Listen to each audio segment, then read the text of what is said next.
Milers de persones d'arreu de Catalunya van passejar diumenge per la plaça Alfred Figueres i el Bosquet de Sant Fruitós de Bages, en la diada tradicional de la Festa de l'Arròs. El bon temps va acompanyar el bon rotllo de la gent i de les entitats que es van volcar per fer possible la festa un any més. Una festa que no permetia avorrir-se per la quantitat d'activitats que es duien a terme, com la Rua de les Colles Geganteres, l'espectacle de circ de carrer i el ball de sardanes amb els Lluïsos de Taradell. La Festa de l'Arròs va arribar amb l'estrena de la renovada caseta dels cuiners de l'Arròs i amb un terraplè nou que permetia cuinar amb 4 paelles més.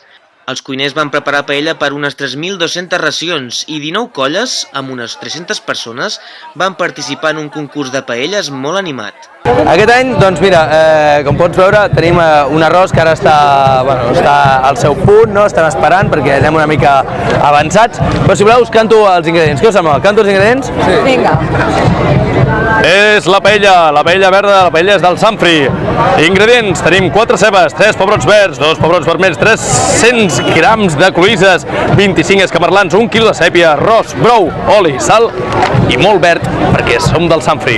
Llavors, amb l'oli ben calent posem la sèpia i els escamarlans i les cloïsses, tot seguim tirem el marisc, aprofitem l'oli per fer el sofregit, on tirem la ceba quan estigui ben rosseta, això sí, quan estigui ben rosseta hi tirem el pebrot verd, el vermell, el tomàquet, quan tinguem el sofregit ja fet, afegirem l'arròs. Llavors, juntament amb el marisc, llavors tirarem del brou i ficarem l'ingredient verd, que és el secret, i llavors no us ho podem dir, ja ho veureu i el tastreu. La comitiva d'entitats i autoritats va arribar a la pista del Bosquet amb els gegants per fer els parlaments institucionals i donar el reconeixement a la parella que va servir l'arròs el 1959, la Remei Puig i el Pepet Vall.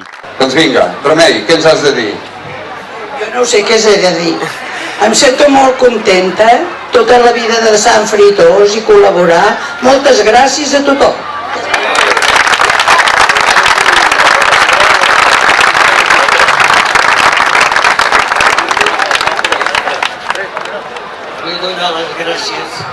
Vull donar les gràcies al senyor alcalde per convidar-nos a aquesta festa.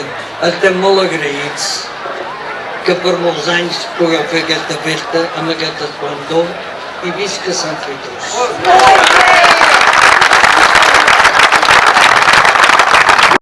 El mossèn Joan es va estrenar i va beneir l'arròs que l'alcalde, Joan Carles Batanés, i els regidors de l'equip de govern van tastar com és tradició abans que els alumnes del Gerbert d'Aurillac el repartissin entre les taules de la pista.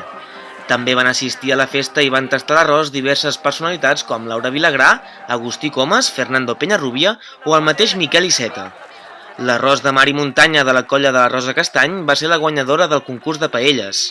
El jurat, format per Joan Martorell, de la colla de l'Arròs, Pilar Portí i Núria Mai, de Fundació Alícia, va valorar la paella de la colla de l'Albert Planes, formada per membres del Fruitosenc, com la més original, i la del Fabià Clua, un homenatge a les falles valencianes, ha sigut la premiada com a millor presentació.